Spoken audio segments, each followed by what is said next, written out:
परिचय। कोई भी वस्तु जिसमें द्रव्यमान और आयतन हो उसे पदार्थ कहते हैं।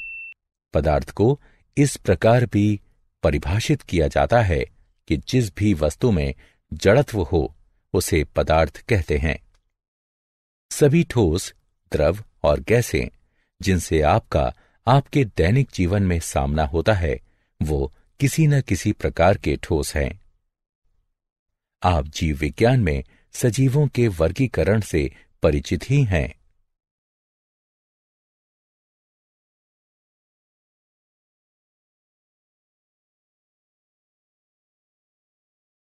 उद्देश्य। इस पाठ के अंत में आप निम्न करने में सक्षम हो जाएंगे: अवयवों, यौगिकों और मिश्रणों के अंतर को समझना, विलयन के अनुपात जानना, निलंबन और कोलाइट विलयन के बीच अंतर समझना, समांग द्रवों और विषमांग द्रवों को पृथक करने की अवधारणा को समझना, वायु के अवयवों के पृथक्करण को समझना। पदार्थों का वर्गीकरण। पदार्थ एक द्रव्य होता है जिसकी संरचना समान होती है। इसका अर्थ यह हुआ कि पदार्थ चाहे जहां भी पाया जाए वो सदैव समान रहता है। ये सभी पदार्थ हैं क्योंकि आप उन्हें जहां भी पाएंगे उनकी संरचना सदैव समान रहेगी। सभी अवयव और सभी यौगिक पदार्थ कहे जाते हैं।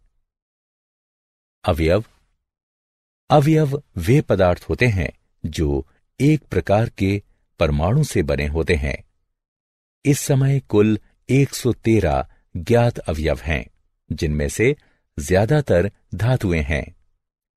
आवर्त सारणी में दिए गए चिन्ह ज्ञात अवयवों को व्यक्त करते हैं।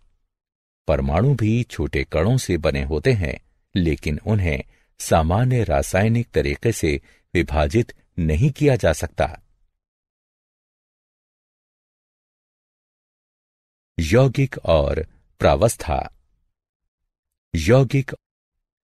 यौगिक वे पदार्थ होते हैं जो एक से अधिक प्रकार के परमाणुओं से बने होते हैं, जैसे जल, हाइड्रोजन और ऑक्सीजन परमाणुओं से मिलकर बना होता है। कार्बन डाइऑक्साइड कार्बन और ऑक्सीजन परमाणुओं से मिलकर बनी है। खाने वाला नमक सोडियम और क्लोरीन परमाणु से मिलकर बना है। यौगिक मिश्रण से अलग होते हैं, जिसमें वे रासायनिक रूप से जुड़े होते हैं। अवयवों के विपरीत यौगिकों को सामान्य यौगिक अभिक्रियाओं से अपघटित किया जा सकता है या तोड़ा जा सकता है। प्रावस्था। पदार्थ का वह क्षेत्र जिसका अपना स्वतंत्र गुण धर्म हो उसे प्रावस्था कहते हैं। चॉकलेट बिस्किट के टुकड़े में आटे और चॉकलेट के टुकड़े का गुणधर्म भिन्न होता है, इसलिए वे भिन्न प्रावस्था को व्यक्त करते हैं। शुद्ध स्वर्ण जो कि एक अवयव है, उसमें सिर्फ एक प्रावस्था होती है। इटालियन ड्रेसिंग में कई प्रावस्थाएं होती हैं, जबकि लवण युक्त जल के विलयन में केवल एक प्रावस्था हो सकती है। समांगी पदार्थ और मिश्रण। समांगी पदार्थ। कोई भी पदार्थ जिसमें केवल एक प्रावस्था हो उसे समांगी पदार्थ कहते हैं। हाइड्रोजन जैसे अवयव और चीनी जैसे मिश्रण और लवण जल जैसे विलयन को समांगी माना जाता है, क्योंकि वे एक समान होते हैं। एक सैंपल के सभी क्षेत्र सैंपल के सभी दूसरे क्षेत्रों के समान होते हैं। मिश्रण दो या अधिक पदार्थों से मिलकर बने होते हैं जो भौतिक रूप से जुड़े होते हैं। विशेष मिश्रण अलग अलग सैंपल में भिन्न भिन्न हो सकता है।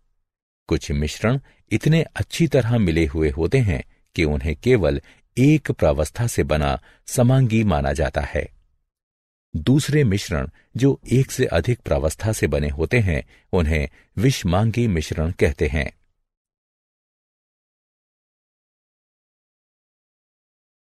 विलयन। विलयन विशेष प्रकार के समांगी पदार्थ होते हैं क्योंकि वे यौगिक से भिन्न होते हैं। विलयन के भाग भौतिक रूप से जुड़े होते हैं, न कि रासायनिक रूप से। जब आप एक गिलास लवण जल डालते हैं तो लवण जल के साथ रासायनिक अभिक्रिया नहीं करता। दोनों भाग आपस में इतनी अच्छी तरह मिल जाते हैं कि प्राप्त विलयन को एक समान कहा जाता है। आइस टी, कॉफी, मिश्र धातु और जो हवा हम श्वास के रूप में लेते हैं सभी विलयन का उदाहरण हैं। विलयन दो भागों से मिलकर बनते हैं, विलय जो घुलते हैं और विलायक जो घुलाते हैं। लवण जल में नमक विलय है और जल विलायक है।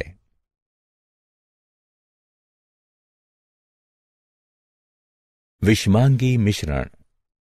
विषमांगी मिश्रण एक से अधिक प्रावस्थाओं से मिलकर बने होते हैं और उन्हें भौतिक रूप से पृथक किया जा सकता है।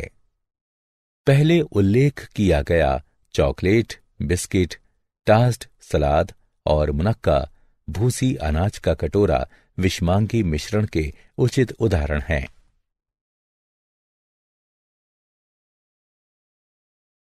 अवयव। अवयव एक साधारण पदार्थ होता है जिसे सामान्य रासायनिक तरीकों से और ज्यादा विभाजित नहीं किया जा सकता। कार्बन, हाइड्रोजन, आयरन इत्यादि अवयव के कुछ उदाहरण हैं। मनुष्य को ज्ञात अवयवों की संख्या 109 है। यूरेनियम सबसे भारी अवयव है और हाइड्रोजन सबसे हल्का अवयव है। प्रत्येक अवयव एक दूसरे से भिन्न होता है क्योंकि प्रत्येक अवयव का एक विशेष प्रकार का परमाणु होता है। यह आकृति एक अवयव ए और दूसरा एक अवयव बी के परमाणुओं को व्यक्त करता है। एक अवयव को इससे छोटे पदार्थों में विभाजित नहीं किया जा सकता क्योंकि परमाणु अविभाज्य होते हैं। जब दो अवयव मिलते हैं तो परमाणु ना तो जन्म लेते हैं ना ही नष्ट होते हैं। अतः प्राप्त पदार्थ का भार मूल अवयवों के द्रव्यमान के बराबर होता है। यदि एक अवयव ए का परमाणु अवयव बी के परमाणु के साथ जुड़ता है तो परिणाम स्वरूप प्राप्त यौगिक अणु में द्रव्यमान का अनुपात समान होता है। अतः यदि ए का एक परमाणु बी के दो परमाणुओं से संयुक्त होता है तो परिणाम स्वरूप प्राप्त अणु में ए और बी 1:2 यानी द्रव्यमान के आधार पर में होंगे, जैसा कि चित्र में दिखाया गया है। एक मिश्रण में हालांकि परमाणु संयुक्त नहीं होते और वे किसी भी अनुपात में हो सकते हैं। यौगिक। यौगिक शुद्ध पदार्थ होते हैं जो दो या अधिक अवयवों के एक निश्चित अनुपात में मिलने से बनते हैं। एक यौगिक में दो या अधिक प्रकार के परमाणु होते हैं जो एक नया अणु बनाने के लिए रासायनिक रूप से संयुक्त होते हैं। जल ऐसे ही शुद्ध यौगिक का उदाहरण है जो हाइड्रोजन और ऑक्सीजन के 2:1 आयतन या 1:8 द्रव्यमान के मिलने से बनता है। हाइड्रोजन और ऑक्सीजन गैस के रूप में उपस्थित अवयव के अणु हैं, लेकिन विशेष स्थिति में हाइड्रोजन के 2 परमाणु को ऑक्सीजन के 1 परमाणु से संयुक्त किया जाए तो जल के अणु का निर्माण होता है। अतः जल एक यौगिक है। यौगिक विशेषकर जल 2 अवयवों को हाइड्रोजन और ऑक्सीजन को 1:8 द्रव्यमान में मिलाने से बनता है। यौगिक समांगी पदार्थ होते हैं जिनमें दो या अधिक अवयव द्रव्यमान के एक निश्चित अनुपात में संयुक्त होते हैं। यौगिक के उदाहरण हैं साधारण नमक, कार्बन डाइऑक्साइड इत्यादि।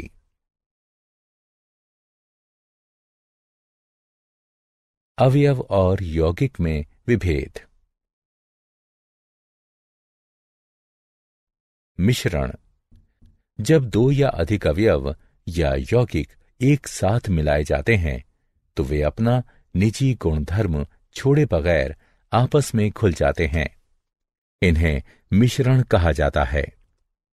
मिश्रण को ऐसे पदार्थ के रूप में परिभाषित किया जा सकता है जो दो या अधिक पदार्थों की भिन्न मात्राओं से मिलकर बने होते हैं। वायु कई गैसों का मिश्रण है। इसमें ऑक्सीजन, नाइट्रोजन जैसे अवयव तथा CO2 और जल वाष्प जैसे यौगिक होते हैं। गतिविधि। एक बर्तन में आयरन और सल्फर का मिश्रण लिया गया है। इस मिश्रण के समीप एक चुंबक लाया जाता है। मिश्रण के साथ क्या होगा? केवल आयरन का बुरादा चुंबक की तरफ आकर्षित होगा। मिश्रण में कार्बन डाइसल्फाइड मिलाइए। आपने क्या देखा? सल्फर के कण घुल जाते हैं जबकि आयरन का बुरादा अप्रभावित रहता है। इस गतिविधि से आप क्या समझते हैं? हम समझ सकते हैं कि मिश्रण के मूल संघटक अपना स्वतंत्र गुण धर्म बनाए रखते हैं। यहां आयरन चुंबक के प्रति आकर्षित होने का अपना गुण बरकरार रखता है और सल्फर कार्बन डाइऑक्साइड में घुलने की अपनी प्रकृति बरकरार रखता है। मिश्रण को समांगी या विषमांगी के रूप में वर्गीकृत किया जाता है। विलयन व्यावहारिक तौर पर समांगी मिश्रण होते हैं। समांगी और विषमांगी मिश्रण। एक विषमांगी मिश्रण सामान्यतः नंगी आंखों के प्रत्यक्ष होता है। यह दो भिन्न प्रकार के पदार्थों लवण और काली मिर्च, तेल और सिरका इत्यादि का मिश्रण होता है जो कि भिन्न भौतिक अवस्थाओं द्रव और गैस अवस्था में हो सकते हैं या नहीं भी हो सकते हैं। समांगी मिश्रण नंगी आंखों से देखने पर एक ही पदार्थ दिखाई देता है। इसका अर्थ है कि केवल एक भौतिक अवस्था यानी केवल ठोस या केवल द्रव इत्यादि प्रत्यक्ष होती है और दो या अधिक पदार्थ इस प्रकार मिलाए जाते हैं कि नंगी आंखों से अलग अलग पदार्थों को पहचानना असंभव होता है। इसका एक उदाहरण है कृत्रिम मक्खन। आमतौर पर कृत्रिम मक्खन 3 तरह के पदार्थों से बना होता है। हालांकि तीनों पदार्थ मिलकर एक ऐसा पदार्थ बनाते हैं जो एक पदार्थ दिखता है। यौगिक और मिश्रण के बीच विभेद। गतिविधि। मिश्रण और यौगिक के बीच अंतर का अध्ययन करने के लिए एक चीनी मिट्टी के बर्तन में 56 ग्राम आयरन का बुरादा लीजिए। इसमें 32 ग्राम सल्फर चूर्ण मिलाइए। इन्हें अच्छी तरह से मिलाइए। एक दूसरे चीनी मिट्टी के बर्तन में 56 ग्राम आयरन और 32 ग्राम सल्फर चूर्ण लीजिए। इस बर्तन को उच्च तापमान तक गर्म कीजिए। अब आपने क्या देखा? अब एक चुंबक लीजिए। इसे दोनों बर्तनों के ऊपर से ले जाइए। अपने प्रेक्षण को दर्ज कीजिए। जब आयरन का बुरादा और सल्फर चूर्ण को चीनी मिट्टी के बर्तन में लिया जाता है तो वे एक मिश्रण बनाते हैं। आयरन और सल्फर परस्पर मिलते नहीं हैं। आयरन और सल्फर दोनों अपना स्वतंत्र गुण धर्म बनाए रखते हैं। जब हम मिश्रण के समीप एक चुंबक लाते हैं तो आयरन का बुरादा चुंबक की प्रति आकर्षित होता है।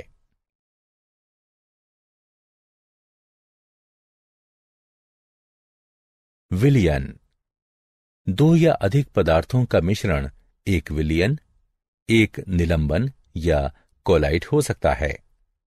जब शुद्ध पदार्थ आणविक परमाणुओं या आयन आकार के होते हैं तो पदार्थ की अवस्था को आणविक प्राकीर्णन की अवस्था कहा जाता है। एक विलयन दो या अधिक पदार्थों का समांगी आणविक प्राकीर्णन होता है। इसे इस रूप में भी व्यक्त किया जा सकता है कि विलयन दो या अधिक पदार्थों का एक समांगी मिश्रण होता है। समांगी का अर्थ है कि सभी जगह एक समान, अतः वो विलयन जो समांगी मिश्रण हो उसका संगठन हर जगह समान होगा। शक्कर का विलयन स्पष्टता तरल होता है और हम शक्कर के टुकड़ों को जल के अणुओं से सूक्ष्मदर्शी से भी अलग नहीं कर सकते। विलयन के कुछ उदाहरण हैं लवण युक्त जल, शक्कर का विलयन, कॉपर सल्फेट और एसिटिक अम्ल का जल में विलयन यानी सिरका। वह तरल जिसमें पदार्थ घुलते हैं उन्हें विलायक कहते हैं। वह पदार्थ जो विलायक में घुलकर विलयन बनाते हैं उन्हें विलय कहते हैं। शक्कर के विलयन में शक्कर विलय है, जल विलायक है। सामान्यतः किसी भी विलयन में विलय की मात्रा विलायक की मात्रा से कम होती है।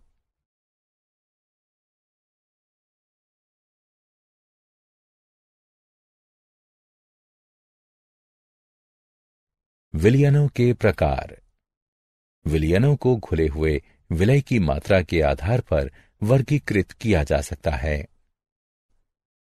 असंतृप्त विलयन वह विलयन है जिसमें विलयन का तापमान बढ़ाए बिना और विलय मिलाया जा सकता है। संतृप्त विलयन वह विलयन है जिसमें एक नियत तापमान पर विलय की अधिकतम मात्रा घुल चुकी है। संतृप्त विलयन में घुले हुए और नहीं घुले हुए विलय की मात्रा परस्पर साम्य में होती है। पूर्ण संतृप्त विलयन वह विलयन होता है जिसमें विलय की मात्रा संतृप्त सांद्रता से अधिक होती है।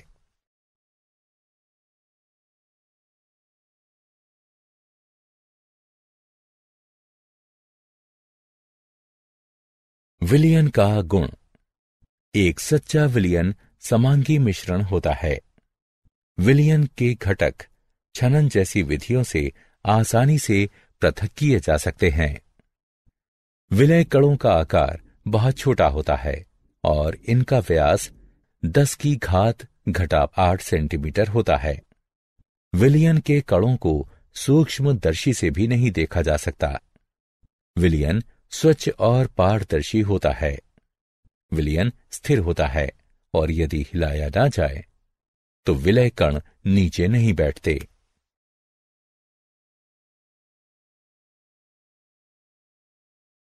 निलंबन। कुछ पदार्थ द्रव में नहीं घुलते। ऐसे पदार्थों के छोटे कण द्रव में निलंबित रह जाते हैं, जैसे कि रेत, कीचड़ जल में निलंबित रह जाते हैं। इसी प्रकार ठोस गैस में भी निलंबित रह सकते हैं। इन मिश्रणों को निलंबन कहते हैं।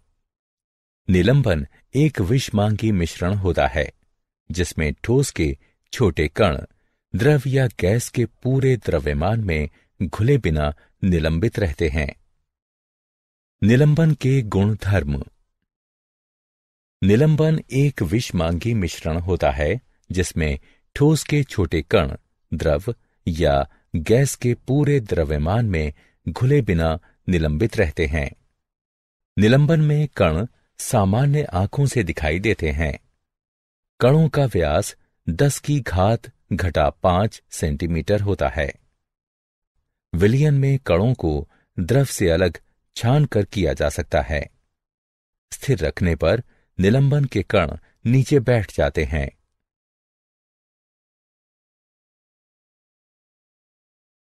कोलाइड। कोलाइड विलयन देखने में समांगी लगता है, किंतु उच्च क्षमता वाले सूक्ष्मदर्शी से देखने पर यह वास्तव में विषमांगी होता है। कोलाइड सच्चे विलयन और निलंबन के मध्य होता है। कोलाइड वह विलयन होता है जिसमें विलय के कण का आकार सच्चे विलयन से बड़ा किंतु निलंबन से छोटा होता है। इस तालिका में कुछ कोलाइडों के सामान्य उदाहरण दिए गए हैं।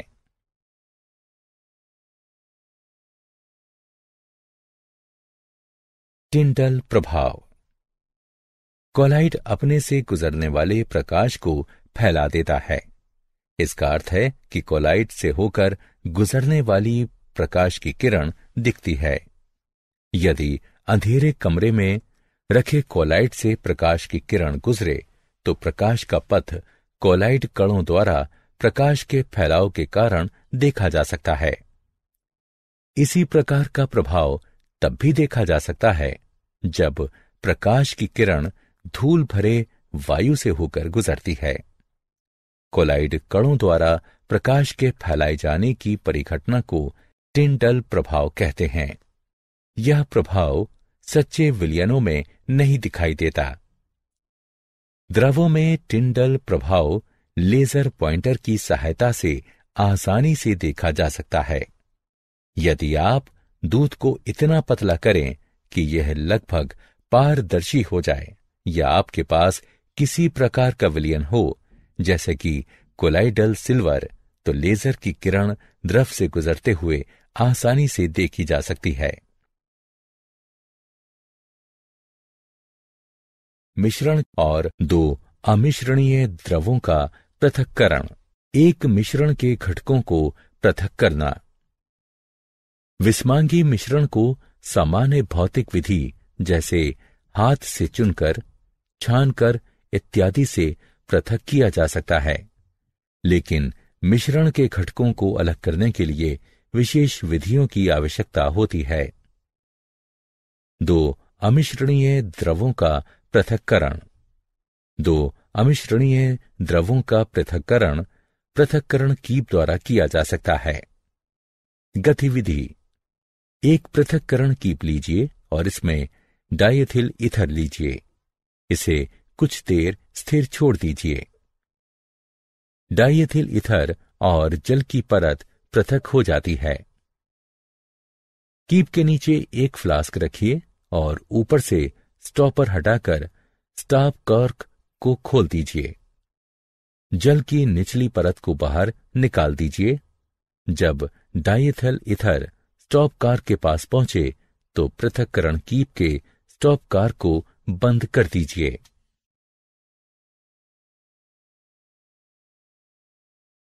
दो मिश्रणीय द्रवों का पृथक्करण। दो मिश्रणीय द्रवों का आसवन विधि से पृथक्करण। गतिविधि। एक आसवन फ्लास्क में एसीटोन और जल लीजिए। एक छिद्र में थर्मामीटर डालिए। फ्लास्क के बगल की नलिका को लाइबिक के दोहरी दीवार वाले संघनक से जोड़िए। गैस बर्नर की सहायता से द्रव को गर्म कीजिए। एसीटोन वाष्पीकृत होता है। वाष्पन से प्राप्त वाष्प संघनक के बगल के भाग में एकत्रित होता है। संघनक में बहता हुआ शीतल जल एसीटोन को द्रव के रूप में संघनित कर देता है, जो कि गृहीता में एकत्रित होता है। फ्लास्क में जल शेष रह जाता है।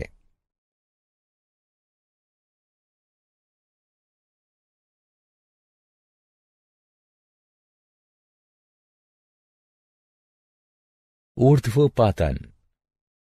अमोनियम क्लोराइड, कपूर इत्यादि पदार्थ गर्म करने पर ठोस से सीधे गैसीय अवस्था में परिवर्तित हो जाते हैं। ऐसे पदार्थों के लिए ऊर्ध्वपातन की विधि प्रयोग की जाती है। ऊर्ध्वपातन वह प्रक्रम है जिसमें ठोस सीधे गैसीय अवस्था में परिवर्तित हो जाता है। गतिविधि। एक चीनी बर्तन में रेत और आयोडीन का मिश्रण लीजिए। बर्तन को उल्टे कीप से ढक दीजिए। बर्नर की सहायता से मिश्रण को धीमे धीमे गर्म कीजिए। कीप से आयोडीन वाष्प की बैंगनी रंग की लौ उठती हुई साफ तौर पर देखी जा सकती है। आयोडीन वाष्प कीप में संघनित होकर ठोस रूप में एकत्रित होता है। जब बर्तन के मिश्रण से वाष्प निकलनी बंद हो जाए तो गर्म करना बंद कर दें। शुद्ध आयोडीन क्रिस्टल निकल चुके हैं। ऊर्ध्वपातनीय रेत बर्तन में शेष रह जाती है। आयोडीन ऐसे पदार्थ का सामान्य उदाहरण है जो प्रत्यक्षतः कमरे के तापमान पर धीरे धीरे ऊर्ध्वपातित होता है।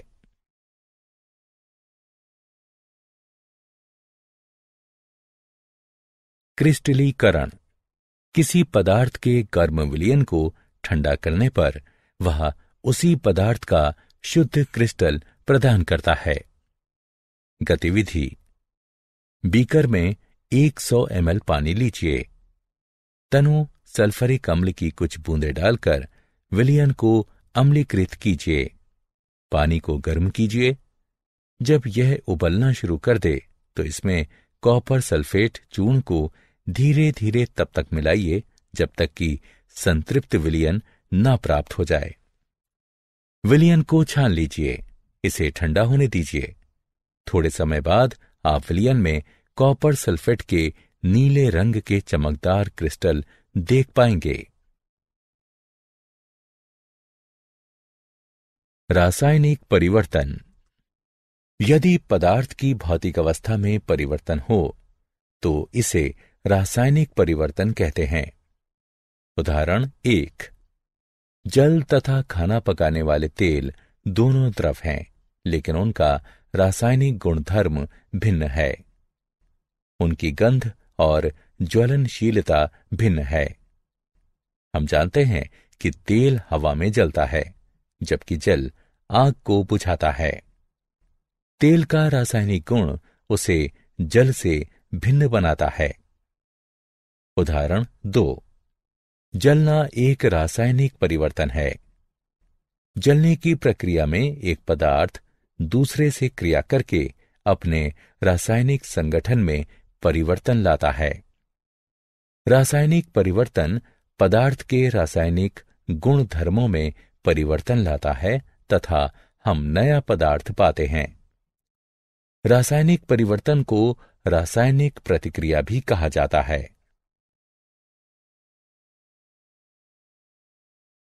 सारांश: आइए हमने जो कुछ सीखा है उसे संक्षेप में दोहराएं। पदार्थ को मुख्यतः अवयव, यौगिक और मिश्रण के रूप में वर्गीकृत किया जाता है। अवयव वे पदार्थ हैं जो केवल एक तरह के परमाणु से बने होते हैं। यौगिक वे पदार्थ हैं जो एक से अधिक प्रकार के परमाणुओं से बने होते हैं। मिश्रण दो या अधिक प्रकार के पदार्थों के भौतिक रूप से मिलने से बनते हैं। एक विलयन दो या अधिक पदार्थों का समांगी आणविक फैलाव होता है। वह द्रव जिसमें पदार्थ घुलता है उसे विलायक कहते हैं। वह पदार्थ जो विलायक में घुलता है उसे विलय कहते हैं। विलयन को असंतृप्त, संतृप्त और पूर्ण संतृप्त के रूप में वर्गीकृत किया जाता है। निलंबन एक विषमांगी मिश्रण होता है जिसमें ठोस के छोटे कण द्रव या गैस के पूरे द्रव्यमान में घुले बगैर निलंबित रूप से विद्यमान रहते हैं। एक कॉलाइड सच्चे विलयन और निलंबन के मध्य होता है। कॉलाइड एक विलयन होता है जिसमें विलय के कण सच्चे विलयन से बड़े होते हैं, लेकिन निलंबन के कणों से छोटे होते हैं।